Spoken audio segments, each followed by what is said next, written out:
Well, we're returning 17 starters from last year's team, 4 and 6. Our leading rusher's coming back on offense. We're replacing a quarterback and 2 guards on offense. So we're coming back with some experience. Guys are pretty excited about that. Defensively, we have a couple of our we're replacing a couple key defensive linemen and linebackers, but. So we have a couple of kids that need to step up at that point. Our entire secondary is coming back. We're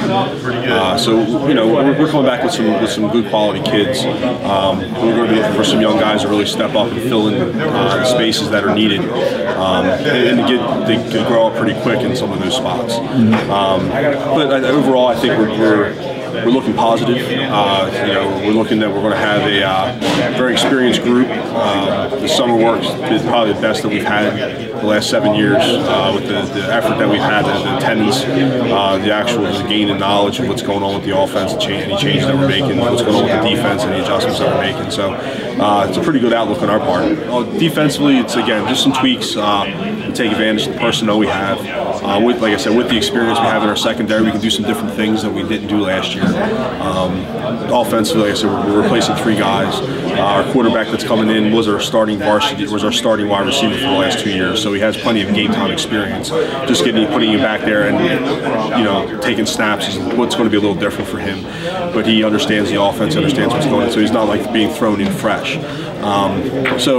Putting in we were able to kind of diversify a little bit of what we do. Understand with our 3-5 defensively, with our variations, like I said, but secondary-wise, we're going to be going and putting a few different tweaks in there because we have the experience with the kids that know what's going on. We finished 4 and 6 last year. I mean, and we were a tick away from we were in a close game with D-Town.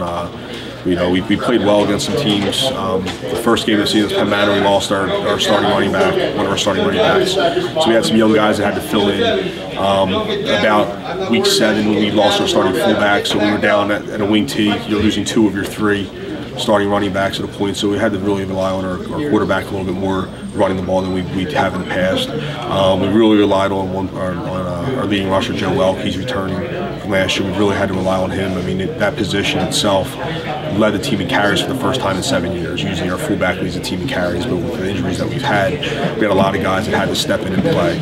I think some of the strengths that we're going to have is going and having the guys that are used to that. We did have some couple comeback wins last year. CD East, we came back and won within the last 3 minutes of the game.